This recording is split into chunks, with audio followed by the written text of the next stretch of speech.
So we've arrived at this fishing spot. I'm just setting up my bivvy at the moment. Can't wait to get my rods out though.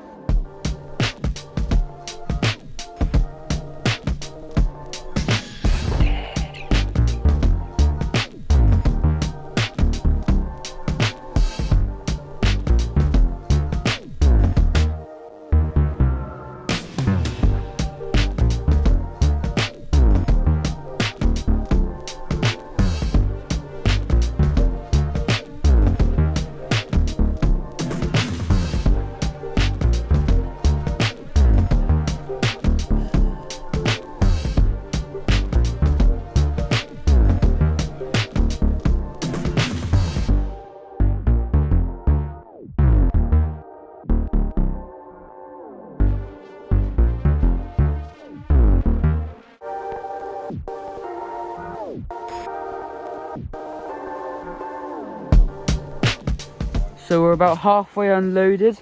Mother's not really doing anything, but it's alright because she doesn't really know what to do, so it's just me and Dad doing it all. So we've got the rod pod set up. Just need to get our rods. Had to clear out a bit of land here so that I could get out to my fishing spots. I'm going to try to get over there. In between that junction, or just before, and somewhere out there. Check this rod out. A lot better than me river rod, eh? Right then, my line is rigged up and we just need to attach our bait. But there's so many options. Let's have a look.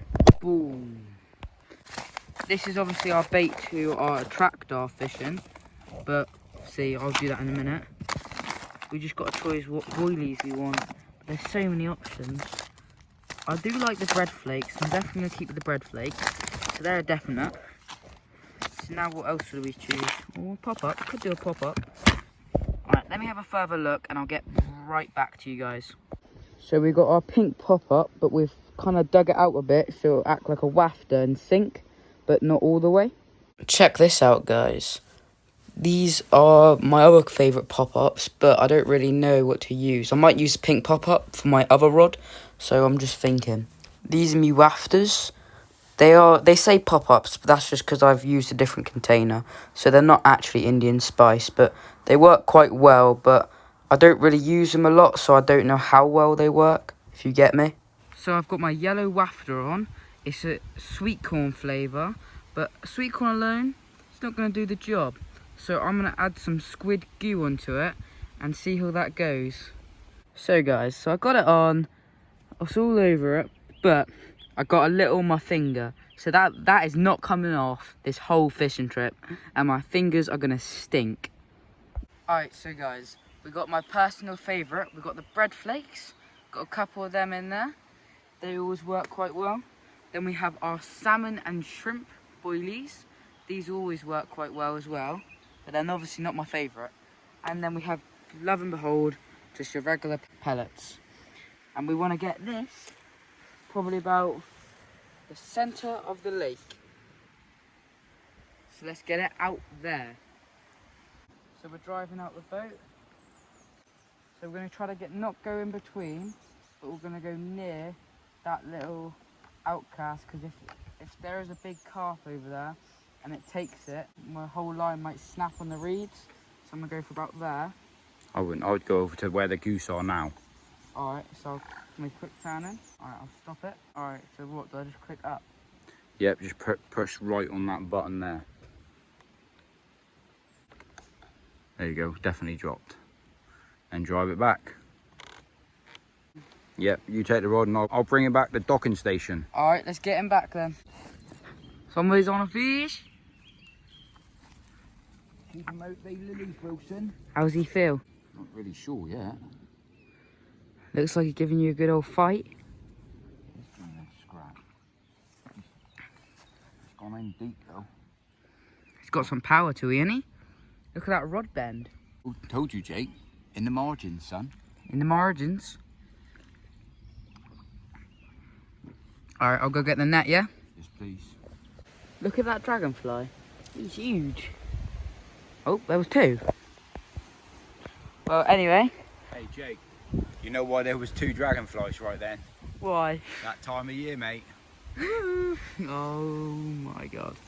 Anyway, so we've got our first rod out. We've got it on the pink pop-up, but I've obviously made it so it sinks down. And it's just over there. See that pink flower that sticks out? It's right underneath there. But now we need to get our second rod out. Check this lovely tench out. So guys, it's a bit later in the day and my dad's went off for a little snooze. It's been a while, I think he's had his nap. So I'm gonna maybe like pull his line a little bit, see what he does.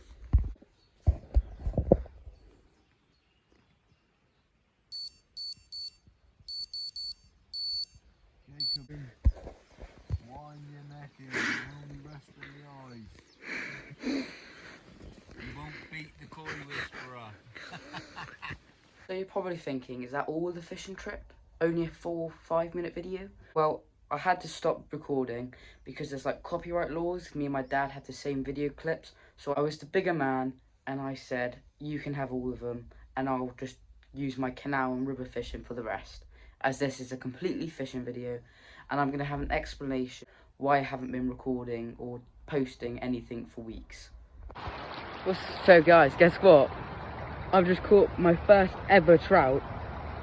Absolutely lovely size. Beautiful fish. So you know what I'm going to do now? I'm going to release him and see if I can catch another one. Let's do it. Just another quick view of the trout. Guess what guys? So I haven't caught a trout in 3 years in my river fishing career. I've only caught chub, eel and that sort of lot. And guess what? I've just caught a second one that is twice the size as the other one. That is absolutely amazing. So I'm going to release this one as well now. And I'll see if I can catch another one. Because that is absolutely amazing. If you guys want a better view of that. See, I should be called the trout man now. Trout man. Alright. I'll see if I catch another one, guys. Guys, check this. Oh! Check this out. That's the third trout. That is the third trout of the season. That's amazing. No, that's crazy though. Like, I didn't catch a trout in 3 years and now I've caught 3. I've actually found a sweet spot. So guys, just caught my third chub of the season. And this might be my biggest chub ever recorded. Oh my god, I almost dropped him. But we know we've got to get that lovely release. And he's gone. I think I just got megged by a chub. Oh, it's a perch. I got myself a perch. Let's get him in then. That's a big perch. Right, let's release this boy back then. It's been all nice for me for the camera. And just get the true size. Jesus Christ. Look at that. Down. So, just got down here. Caught myself a little trout. Obviously, he's kind of hooked 3 ways, so I've got to sort that out real quick. And try not to harm him so he can grow nice and big. Check this guy out. Oh, he's a bit kicky. But just caught myself a nice old chub. Lovely little fish, chubber. I think everyone can agree that, chub a lot. But they're kind of they're like a common carp to me. You know what I mean? Like, I'd like to catch something else. But that is a beautiful little fish. So let's get him back then. And it's a lovely little perch. Check that guy out. Just caught him on the spinner. At least I know my spinner now works, eh? That's a lovely little fish, that is. Well, let's get him back then. That's the second fishing trip done. Let's get to the third. Definitely my favourite fishing trip because you'll never guess. We're going to the canals. Let's do it. So guys, I've been pike fishing with my mate and I've just caught my first ever pike. Check this bad boy out. So I've just smashed this little jack pike. This is my second ever pike, so I'm really proud of myself. I've just caught it on a little crankbait, and that is an absolutely beautiful fish. Let's get him gone. Down. Alright, so me and Ollie have just doubled up on pikes. He was de-hooking his, and then I've casted, and bosh. That's the hammer then. There's a goldfish there being eaten by a pike. You can see the pike's jaws on it, where it cuts off in the centre. Before I get into the reason why I haven't been filming for the last couple of weeks and months even, I'm going to get into why do people dump their goldfish into the canals? Because it happens a lot, and it's just not fair on the goldfish, as they just get torn apart by the pike, as I've just shown you. It's just not humanely. Just get rid of them humanely, or try to get them out of your house, give them to someone else. But it just happens, and there's nothing you can do to stop it, I guess. Alright, let's get to this explanation. So the reason I haven't been filming is because I got really busy in school because I had my mocks. So I spent a lot of my time doing that. And then even after or before, I didn't have anything to record. And then the rivers opened up and we went carp fishing. So I was back. I'm going to film the next 6 weeks of fishing. And I'm going to keep on filming because I am back and I don't give up this time.